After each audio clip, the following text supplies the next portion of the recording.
wabarakatuh. Perkenalkan, saya Putri Luciana Dewi, NIM AB2222038. Di sini saya akan melakukan tindakan edukasi personal hygiene pada remaja menstruasi untuk melengkapi nilai-nilai OSK pada semester 1 ini. Selamat menyaksikan. Selamat sore, Dek. Perkenalkan, saya Bidan Luciana yang berjaga pada sore hari ini. Apakah ada yang bisa saya bantu, Dek? Saya itu baru pertama kali dapat HI, Bu. Ya. Jadi ini baru pertama kali, Dek. Sekarang usianya berapa? 13 tahun. 13 tahun. Sebelumnya udah dapat edukasi personal hygiene saat menstruasi belum? Belum. Jadi nanti saya akan menjelaskan, ya. Apakah jenengan bersedia? Sedia. Baik, saya izin cuci tangan terlebih dahulu sama menutup tirai terlebih dahulu, ya. Cuci tangan 6 langkah.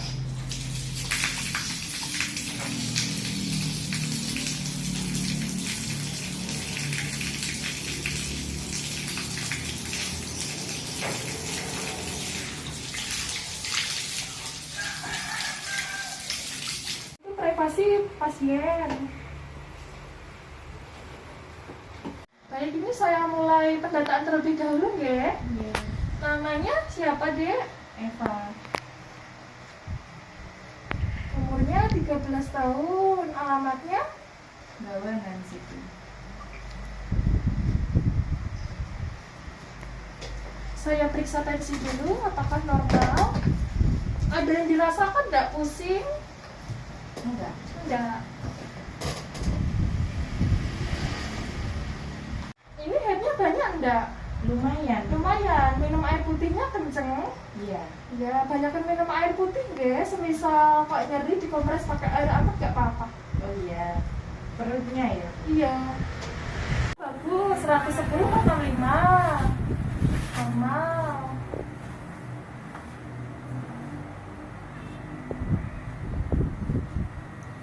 Nah, di sini remaja yang baru pertama kali dapat menstruasi, dapat edukasi personal hygiene itu sangat penting untuk menjaga kenyamanan jenengan, kebersihan area kewanitaannya juga. Gitu. Nah, istilah dari personal hygiene saat menstruasi itu sendiri perilaku yang berkaitan dengan tindakan atau memelihara kebersihan di area kewanitaannya sesuai yang tadi saya jelaskan, ya. Nah, di sini ada faktor-faktor yang dapat mempengaruhi personal hygiene saat menstruasi. Yang pertama ada penampilan. Semisal penampilan jenengan kok bagus, rapi, wangi, itu bisa dikatakan personal hygiene-nya bagus. Kebersihannya memang benar-benar dijaga. Terus yang kedua ada praktik sosial. Kebanyakan kan mayoritas kelompok-kelompok, ada beberapa anak yang ibaratnya dimanja dengan orang tua, pasti akan mempengaruhi pola personal hygiene-nya juga. Yang ketiga ada tingkat ekonomi. Nah, personal hygiene ini kan kebersihan. Otomatis kalau kita mandi, kita harus punya sabun. Kalau gosok gigi ada pasta, ada sikat. Kemudian kalau keramas nggak ada sampo. Nah, untuk menyediakan perlengkapan tersebut kita harus menggunakan. Nah, dan kita perlu membelinya juga. Terus yang keempat, tingkat tentang pengetahuan soal menstruasi. Nah, pengetahuan yang baik akan menerapkan personal hygiene-nya yang baik juga.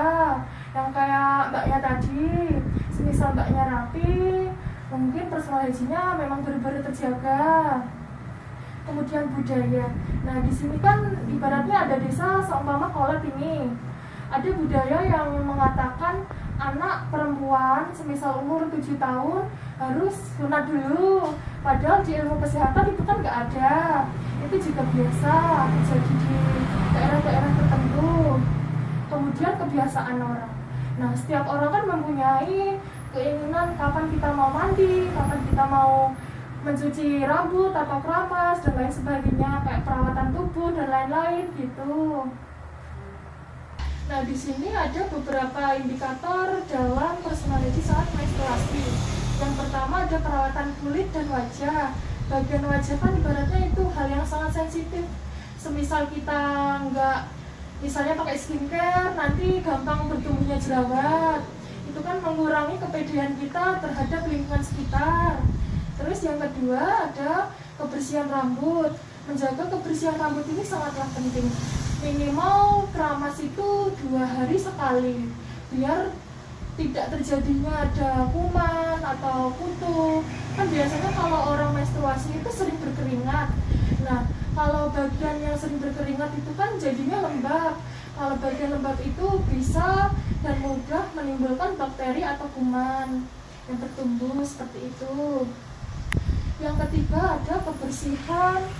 Ada penggunaan pembalut. Nah, jika kita saat datang menstruasi, pilih pembalut yang tidak berwarna, daya seratnya tinggi.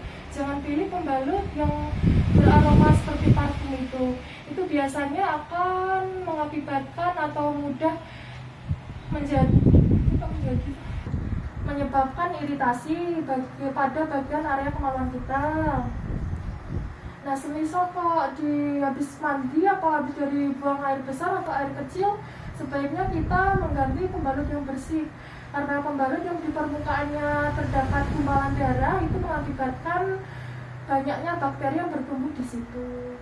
Sebaiknya kalau udah merasa kok ini udah penuh atau udah nggak enak, minimal ganti, sehari itu ganti 2-4 kali lebih bagus. Nah, tindakan yang harus dilakukan saat personal hygiene menstruasi itu, yang pertama ada mencuci muka minimal sehari 2 kali agar terhindarnya dari jerawat.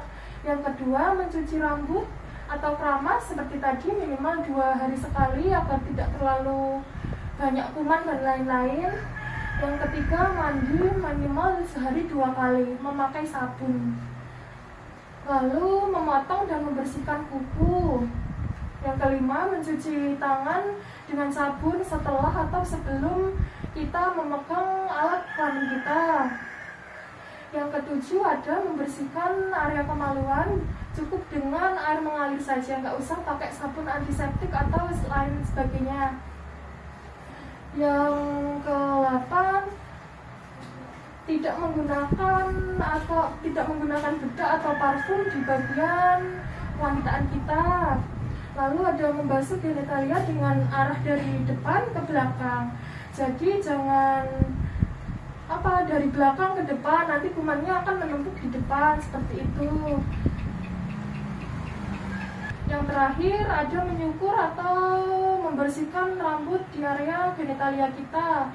Di rambut itu banyak kuman atau bakteri yang akan menyebabkan infeksi pada organ tubuh kita ketika kita tidak merawatnya atau tidak mensyukurnya. Nah, di sini yang terakhir ada dampak yang sering tertimbul pada masalah personal hygiene. Yang pertama ada dampak fisik. Dampak fisik ini menimbulkan infeksi pada alat reproduksi seperti kanker leher, kanker rahim, keputihan, atau hal-hal yang lain sebagainya. Semisal tidak segera ditangani oleh tenaga medis akan menyebabkan hal-hal yang tidak kita inginkan. Yang kedua ada dampak psikososial. Masalah-masalah sosial yang berhubungan dengan personal hygiene adalah gangguan kebutuhan rasa nyaman atau aktualisasi diri dan kegunaan internasional. Terus sekian sudah ya, seperti itu tadi cara merawat saat kita menstruasi dan bagaimana cara kita membersihkannya. Ada yang tanyakan lagi? Sudah tidak ada. Apakah jenengan sudah jelas, Dek? Sudah. Sekian yang dapat saya sampaikan. Semoga sehat selalu dan semoga ilmunya bermanfaat ya. Terima kasih. Sama-sama. Sekian video dari saya. Apabila ada tindakan atau perubahan yang kurang, saya minta maaf sebesar-besarnya. Wassalamualaikum warahmatullahi wabarakatuh.